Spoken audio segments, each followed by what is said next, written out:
This is actually integral to my voiceover business.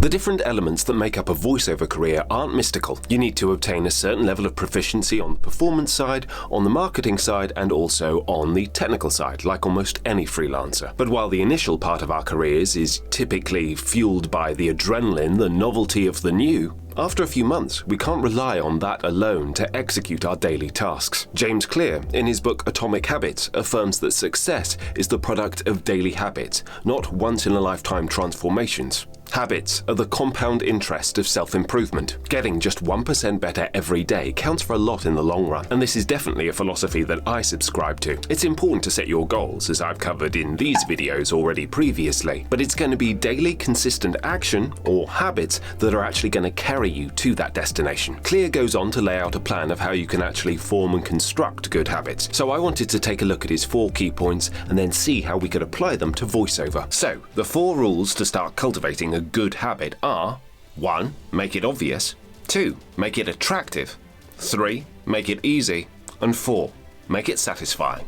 So let's take a look at these each in turn and see how we could apply them to voiceover. For the first one, to make it obvious, you really need to be aware that to be vague about your intention is the enemy. Saying, I need to do some marketing, or I need to work on my performance skills are deliberately vague. They're amorphous, and they're certainly not SMART goals, which is something that I've covered about previously in another video here. So we need to be specific. So for marketing, it could be, I want to send 5 emails to new leads per day. Now we could just set a specific time to execute this task. And again, in a separate video, I've touched on how I use time blocking in order to be able to manage my day-to-day calendar. But another way of doing this is by using habit stacking, where you attach your new habit to a pre-existing one. So, for example, if you always start your workday by making coffee, and as much as I prize my hydration, I do that more often than not, then you can say, after I make my coffee, I will send my 5 emails. And then you could start chaining various habits together. So, after I finish my recordings for the day,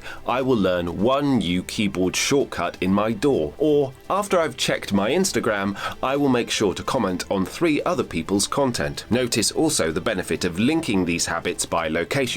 So if you're doing one habit on your phone already, then make your other habit also on your phone. If it's a computer-related task, then link it to a computer-related task, and so on. If you're stuck thinking about what useful habits you want to cultivate in the first place, then think about where you spend your time, and where therefore a new habit might suggest itself from that same location. The second rule is to make your new habit attractive, and this is where a technique called temptation bundling comes in, where essentially as an incentive for doing your new habit, you attach it to another habit that you really want to do. As a personal example, I really like playing Beat Saber for half an hour in the morning because it's a good cardio workout, but in order to do that, I have to always go and work out with my free weights beforehand. But more specifically, during my work day, I've paired doing my work emails with playing FIFA on the PlayStation. If I don't do my emails, then I won't be able to further Norbury United's quest for European domination, and that's stakes for you. The third rule is to make your new habit as easy as possible, what James Clear calls a gateway habit. Rather than setting a really ambitious goal for you of sending a certain number of emails or learning a certain number of keyboard shortcuts, instead, when you're first implementing a new habit, only do it for 1 minute a day. So, if we apply that approach to email marketing, in 1 minute you might have enough time to Google a specific company and maybe identify who it is that you reach out to, and maybe just log their details, and that's it.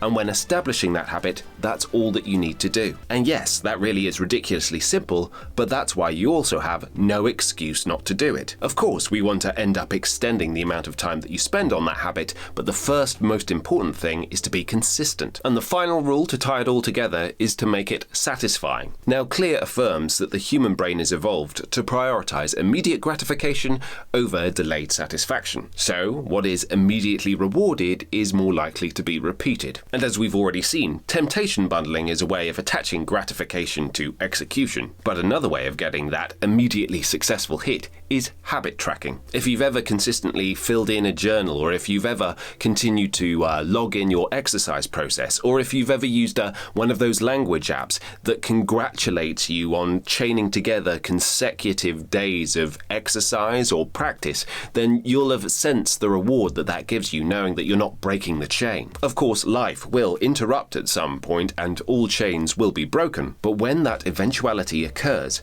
Clear affirms the importance of never missing twice. You get back on the metaphorical horse the very next day, and you reaffirm the identity that you're trying to cultivate, even if the time that you actually spend doing the habit is a fraction of your normal time. I found this personally myself when doing my weight training.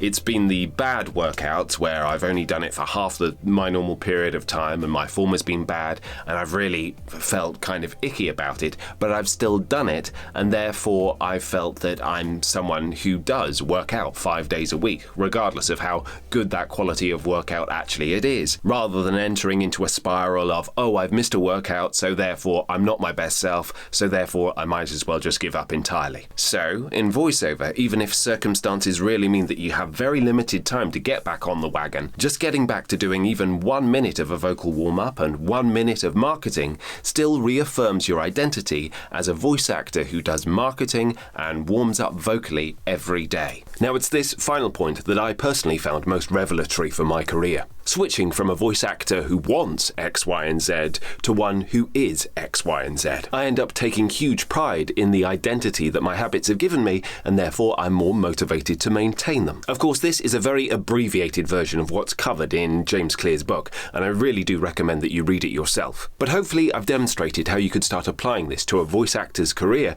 and you've got a few new techniques that you can start playing around with. If you found this video useful, please do like, subscribe, and share, and I look forward to seeing you next time.